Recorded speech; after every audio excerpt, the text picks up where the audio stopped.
Odd आएगा तो ये ए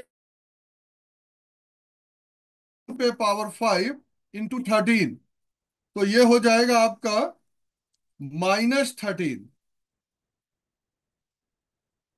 अच्छा, अब नेक्स्ट M31, M31 लेते हैं तो ये हो जाएगा -3504, तो हो जाएगा -12 -0, तो ये हो जाएगा आपका -12।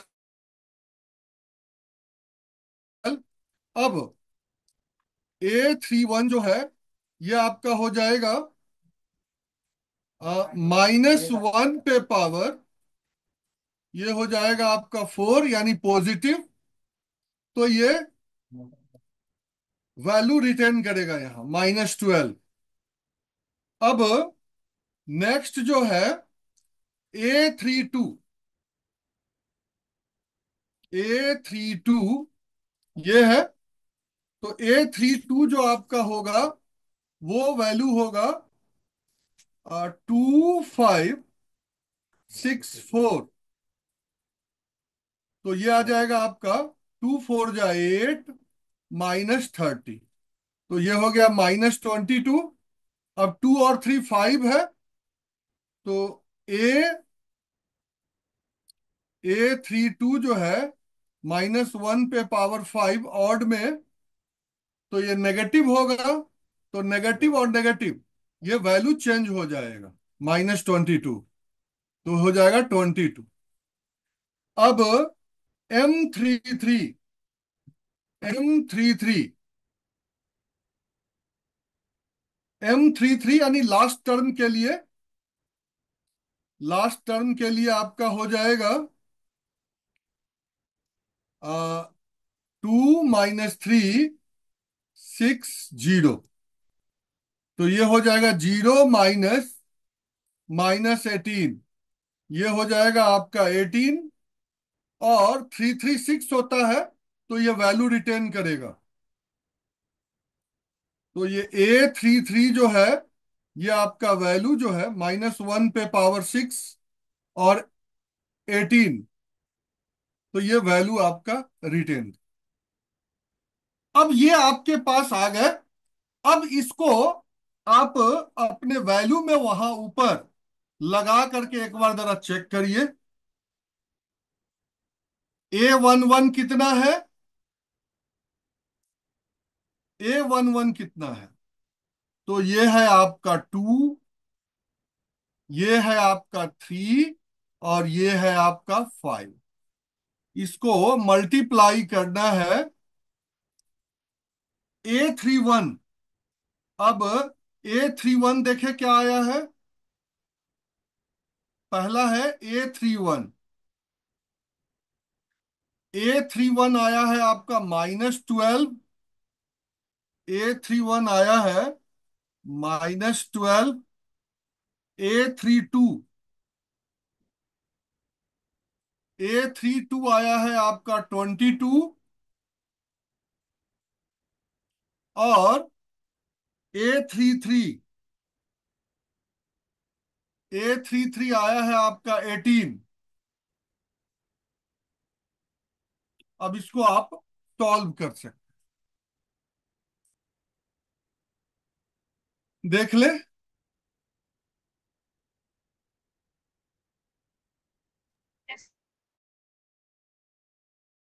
सर जीरो आ रहा है। हाँ, जीरो आ रहा है ठीक है, सर।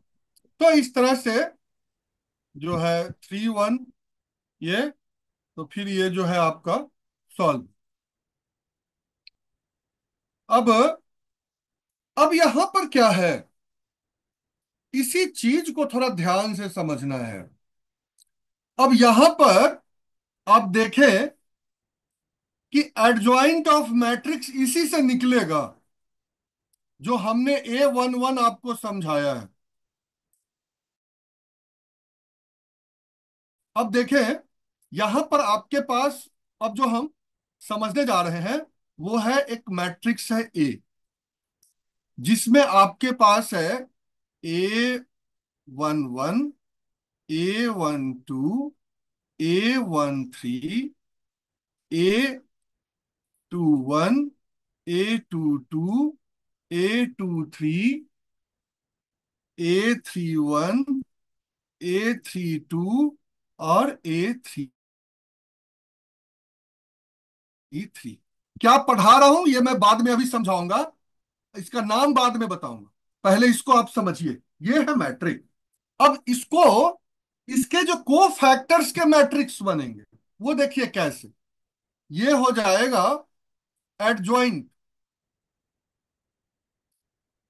तो ये जो इसका है, इसका जो एडजॉइंट होगा, एडजॉइंट ऑफ ए, तो ये हो जाएगा A11, A12, A13, A21, A22, A23, A31, A32 और A33। ये जो है, इसको आप ट्रांसपोज कर दें। इसको जब आप ट्रांसपोज करते हैं तो आपके पास आ जाता है ऐसा: A11, A12, A13, A21, A22, A23, A31, A32 और A33। तो जो आपके को फैक्टर्स बने थे, इस को फैक्टर को यदि आप ट्रांसपोज कर देते हैं तो ये एडज्वाइंट ऑफ मैट्रिक्स हो। नाउ, अब आपने यहां सीख लिया कि एडज्वाइंट ऑफ मैट्रिक्स क्या हो। एडज्वाइंट,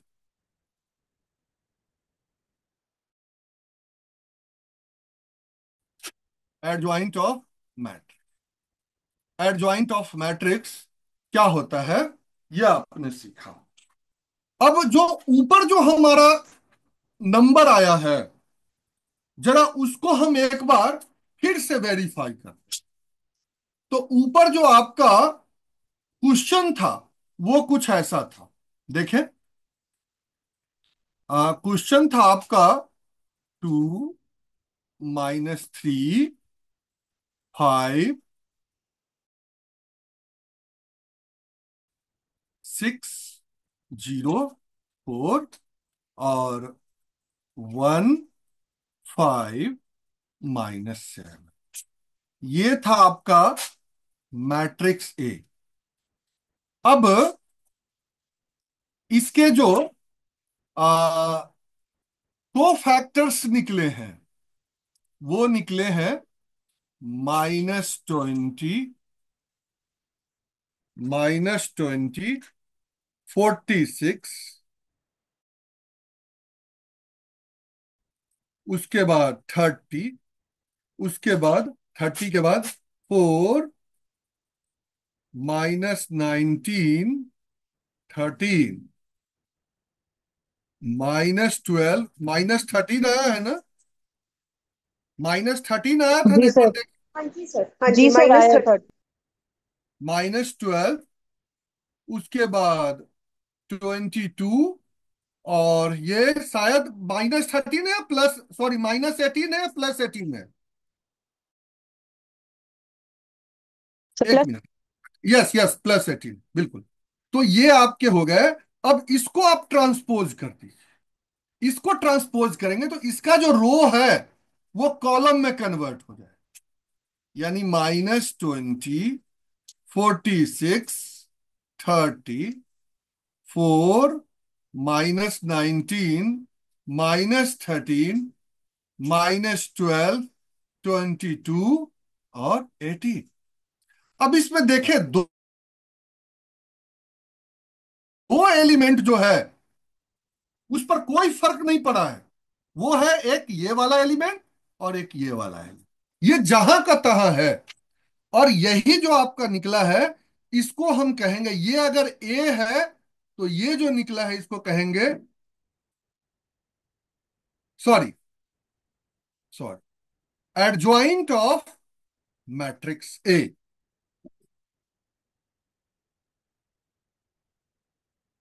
एडजॉइंट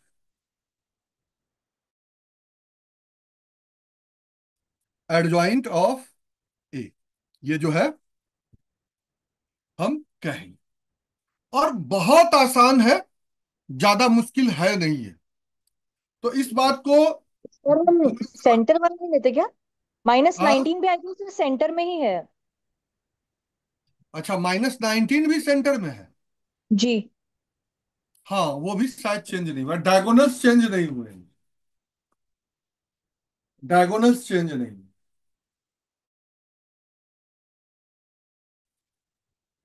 तो इसका एक आसान सा तरीका है, डायगोनल्स चेंज होते नहीं है वैसे। आ, ये वाले जो है, ये कॉर्नर में चले जाते हैं, जगह प्लेस चेंज कर लेते हैं। ठीक है। और वो तो खैर सीधा आप ट्रांसपोज कर देंगे, वो आ जाएगा, कोई इसमें टेंशन वाली बात है नहीं। तो एडजॉइंट निकालना आप लोग सीख गए क्या? एडजॉइंट निकालना सीख गए क्या?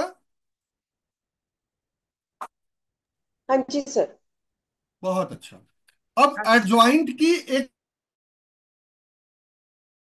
दो की पीछे जितने भी मैट्रिक्सेस का हमने देखा है, उसकी एक दो की एडजॉइंट निकालने का आप लोग प्रयास करेंगे, जिसमें 9 कैलकुलेशन है। हर देखिए, 9 एलिमेंट है 3 बाई 3 में। तो 9 आपको माइनर निकालने होंगे, 9 को फैक्टर निकालने होंगे। तो माइनर को ही साइन में आप देख लें कोफैक्टर के, तो वो आपको कोफैक्टर आ जाते हैं। तो 9 कैलकुलेशन से ही काम चल जाता है। पीछे डिटर्मिनेंट निकालना सिखा दिया। अब उसके बाद हम लोग चलेंगे, तो आगे डिटर्मिनेंट और एडजॉइंट को जब कंबाइंड करेंगे, तो हम आपको इनवर्स निकालना सिखाएंगे नेक्स्ट क्लास में। ठीक है। तो नेक्स्ट क्लास में जब आपसे हम बात करेंगे, तो इस विषय पर चर्चा होगी, और इसको जो है आगे बढ़ाएंगे। और उसके बाद इनवर्स निकालने के बाद, इनवर्स ऑफ मैट्रिक्स निकालने के बाद, तब इसके उसी दिन प्रैक्टिकल एप्लीकेशन भी करा करके इस चैप्टर को फिनिश कर देंगे। कोई दिक्कत फिर बचेगा नहीं। ठीक है। चलिए, आज के क्लास पर किसी को कुछ पूछना है आप लोगों में से?